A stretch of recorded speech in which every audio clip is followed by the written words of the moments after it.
Alright, so once you've stitched and got your shot already in that beautiful equirectangular format, go ahead and pull it in from Finder into After Effects. Just like that, really easy. Then all you gotta do again is bring it into the comp, drag it down onto that little button there, and it will create a comp set up for your shot. So you'll see here that we have a pretty basic shot of me walking away from this beautiful temple here down into this grassy area towards those gazebos. So I'm basically just going to choose a small section of this shot to kind of demonstrate the remove. So I'm just going to choose like a, I don't know, 5 or so second area there. We'll go ahead and trim that. Alright, so once you have your shot trimmed down, ready to go, the first thing we need to do is convert this equirectangular video into something we can edit and work with. And since we're going to be using Mocha for the remove, we need to convert it to something planar. And another way of explaining that would be converting it to a cube map. So you drag on Metal Skybox's converter, and you choose input is equirectangular, because that's what our video is, and then the output is going to be a cube map. So what that kind of looks like is basically a cube of your video kind of unfolded out into 6 different planar or flat areas. So we've got to our left, in front of us, to our right, behind us, above, and below us. And it makes it pretty simple. It makes it possible to now work in any compositing program, including After Effects or Mocha, to do any of your advanced things like tracking or compositing or adding in shots, things like that.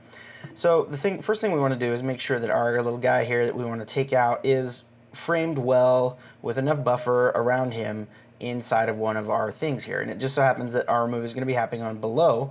So we're going to move this, we're going to twirl down the reorient camera view, and I'm going to hold down the control button and just kind of subtly move my guy over so that I'm kind of in the center. You know, you don't need to go too crazy with this, but I just like to make absolutely sure I have a nice wide buffer area for everything to be tracked and to be seamlessly used. So once we have this, all you have to do now is pre-compose this.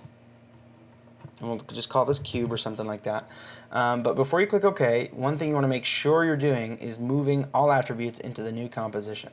If you don't do this, any future plugins you add on top of this layer could kind of fiddle with the Skybox converter, and we don't want that. So make sure you move all attributes into the new composition, click OK, and you'll notice that the effect disappeared from here, but all it did was kind of nest this video with its own effect in our top layer here, shot 5. So the next thing we do is we come into Mocha by Imagine Your Systems, and you drag it on top of there. Mocha is absolutely unreal, guys. It will completely change the way you work with 360 video as well as 2D video. That's where I started using it, but I've learned, and they've been awesome about keeping up with ways to implement Mocha with the new 360 video explosion in the industry. In fact, in future versions, they're going to be adding support for equirectangular tracking, all those awesome things. But until then, this is how you do it, and this is the process of getting usable footage into Mocha. Also with V5 that they came out with, Mocha now has this plugin. Before, you had to render out this whole timeline, you had to make sure your frame rates were all correct, you had to make sure your comp size is perfect, and then you had to go into Mocha's standalone program, which was still powerful and really great, and I used it constantly. But you had to do all this kind of back end work that really slowed down the workflow, especially if you had a lot of shots, things like that. Lots of rendering, lots of importing, all those kinds of things.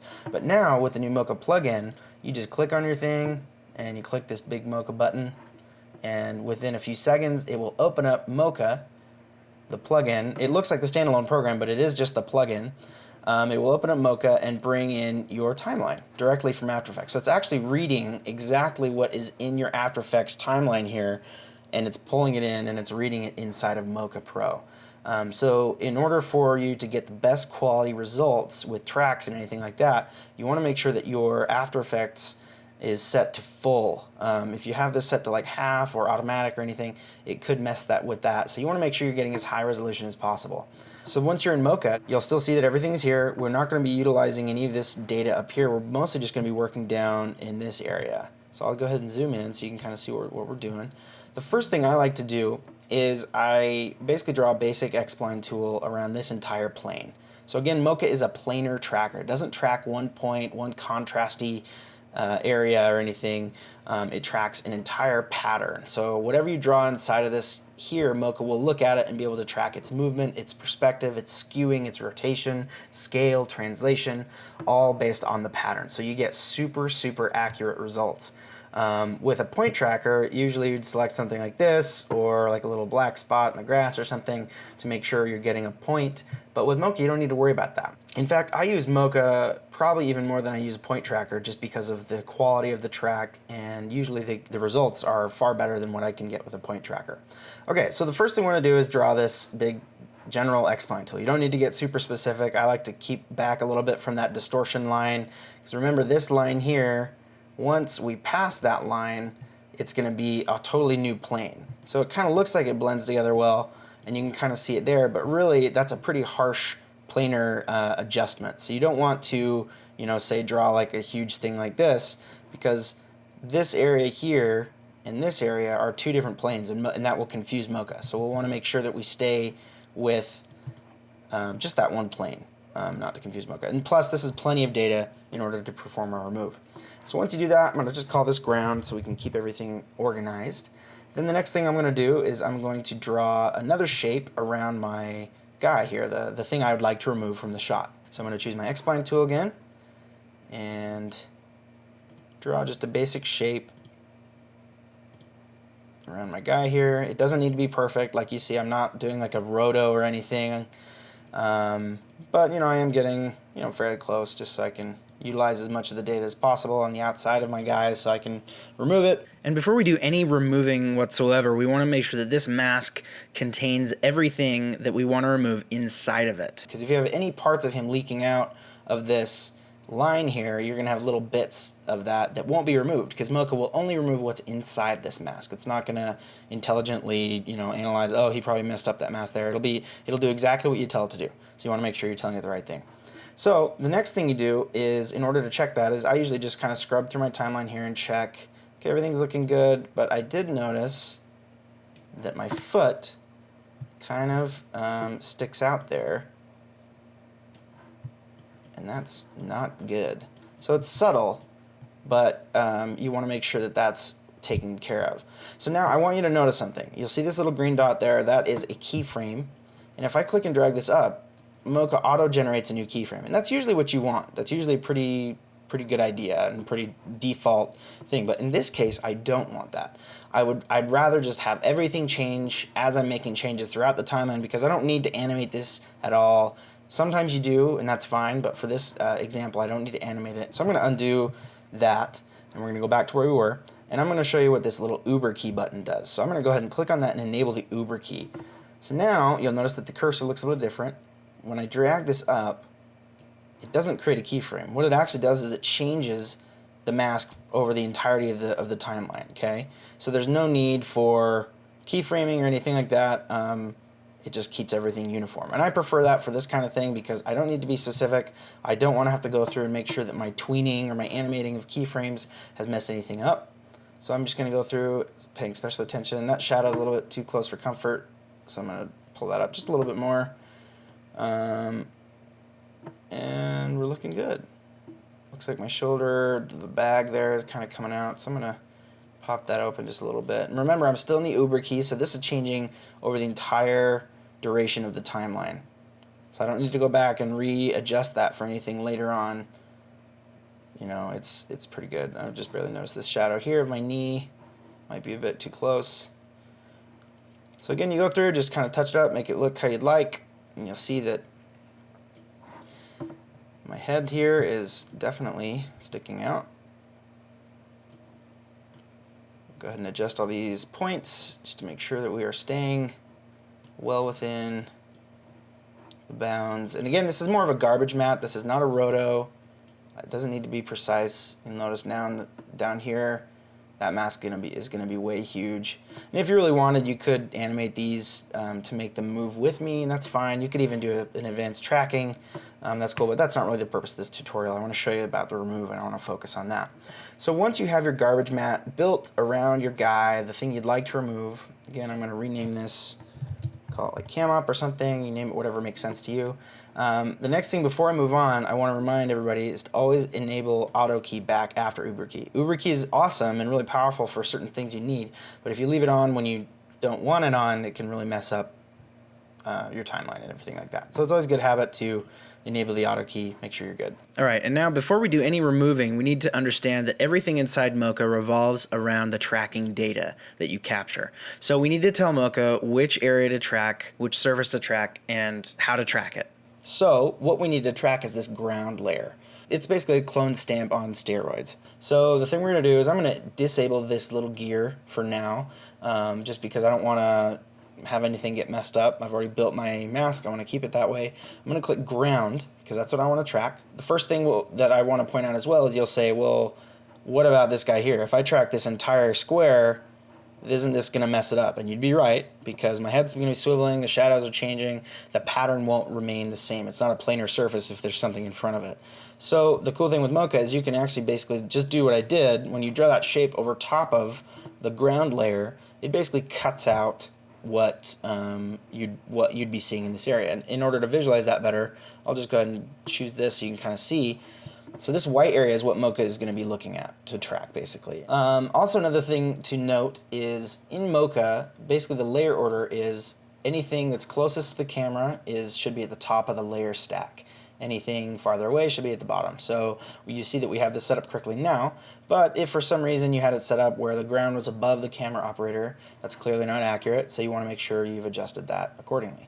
Also, if you have your layer incorrectly set up like that, you'll notice that if we enable this, that whole cutting out thing, the negative mask thing, won't work. It only works when the layers are set up properly, like so. Alright, so the next thing we do is set up our track. We will check everything, make sure it's all enabled, and I usually like to choose something like 50% or so, just to be sure that I'm getting a really solid track, and we can go ahead and track forward. Alright, so I purposely didn't do something just to kind of show you an illustrated concept. You'll see now that the X-Spline tool is following our ground, which is great, that's awesome. However, if it follows it too long, this X-Spline tool is going to go off the beaten path here, and it's going to lose data. It's going to drag down here, and then we're going to have to redraw an X-Spline. It can get kind of messy and annoying.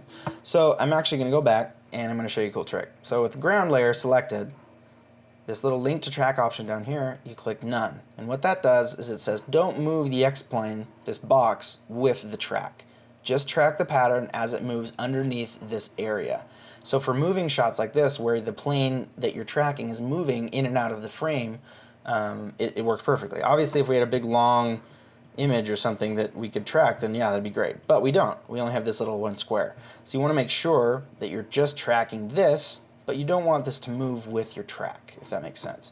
So make sure link to track is clicked on none, and then we'll go ahead and do track forward again.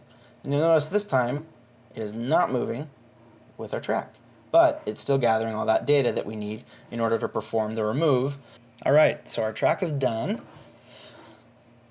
and right now it's still hard to see that anything happened, but we have all that data now that we're going to use in our track. So the next thing we need to do is just click right on over to the remove tab down here. Make sure you choose cam op, because we don't want to remove the ground, obviously we want to remove our camera operator. And you'll notice too that when I'm in the remove tab, wherever I click, whichever layer I'm clicking on, that gear, the cog, moves around automatically, because you can only do a remove on one layer at one time. So then the next thing, I'm not going to go super in detail about all these different options here, but there's tons of different ways to refine and optimize your remove, but usually the default is actually quite impressive. So I'm just going to go ahead and leave everything as is, make sure that cam op again is selected.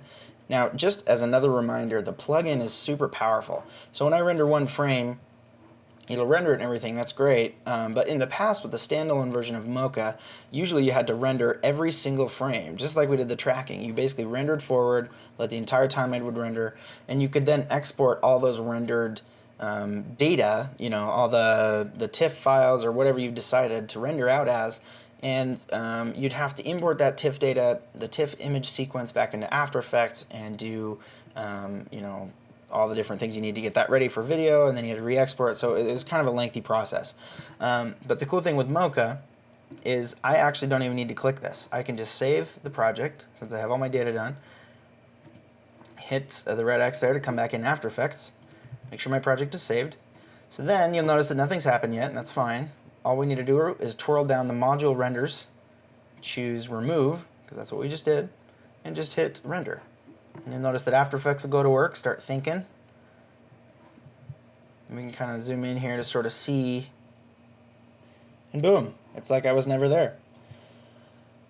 So it takes a minute to render that first frame. Mocha does speed up here as we're rendering the rest of the frames out, but it's pretty amazing how powerful it is and how clean that looks. I mean, you really can't tell at all. If I were to zoom in here and look, I mean, there's no way to find a line or... And it's not like the clone stamp or anything in Photoshop. It actually takes the data that it tracked and it will just move it back over and do a perfectly seamless paste in. So it's awesome. The next big thing, to get this back into a viewable format on a 360 viewer, like your goggles or YouTube or anything, we just need to convert it back from cube map to equirectangular. So you guessed it, we pre-compose, move all our attributes in, and we'll just call this removed. We have a nice new clean layer, and then I'll drag on the converter, and it will automatically detect that it's cube map and pull it back into equirectangular for me. And it looks good, right? But we still do have this weird horizon. And the reason that the horizon is all messed up is because before I had to reframe I reoriented the camera view a little bit to get the camera operator down right in the center of the plane, of the below plane. So what you can do is you can of course come in and manually try to adjust and figure out exactly how to get it right back to where you like it, and that's fine. You can do it that way too if you need to adjust it. But what I like to do is, instead of adding a new skybox converter, I basically copy and paste the one that I used initially. So I'll show you how to do that. So we'll undo this, we'll come back to our cube map. We just barely created our new thing here. You can just click in to get to dial down into your first layer and just copy and paste the skybox converter from your very first cube map creation. Come back to your shot 5, paste it right on top of that, and you'll notice it looks all weird, but don't worry. You just choose it, basically copied it literally, so it's taking equirectangular cube map. So now just choose cube map and go to equirectangular. And you'll notice that our horizon's even more messed up now. But the way to fix that is all these data points that you did, you can change these to negative, or there's this handy little box. You can just click that, and it takes it right back to where you were. It inverts the rotation and all that stuff. So you're back to fresh, everything looks good, and you'll notice that your camera guy is completely removed. And all the distortions have been applied, everything is flawless, and you're ready for export or sending back to Premiere. Alright, when I do send over to Premiere, I like to render this out actually from After Effects first as a ProRes file. And you could do Adobe Dynamic Link if you'd like. It will work in theory, but it also is pretty taxing on the computer system. So if you've got a timeline of 50 of these shots that you've done removes on, you've done stabilization on, etc., etc., it can get pretty gnarly as far as, you never know when things could crash. I just like to make things as easy as possible on my system. Plus, if you render from After Effects and pull this clip into Premiere, you'll still retain the Edit Original option, where you can simply click that and it will open up this After Effects project file if you need to do any changes later on. So you come into your shot and you hit Control Command M, send it over to the render queue. I'm going to go ahead and choose ProRes 422. And this also I'm sure would work with any other format. I just prefer ProRes, so if you're on a Windows machine or anything, you can of course send it to DNxHD or AVI, whatever works for you. We don't have any audio obviously, so I like to turn that off. Then you also can just choose your area. I'm going to choose shot 5 removed, and we're good. So then just click render. Alright, and I'll go ahead and speed up this render process here. And then once your shot is rendered out, you can go ahead and open up the clip you've rendered out here to see how it looks, and I'll go ahead and hit play, and it looks great. Absolutely nothing at the bottom here. So we have the exact result we want, and now you can take this clip and put it into Premiere or wherever you'd like for further editing and polishing.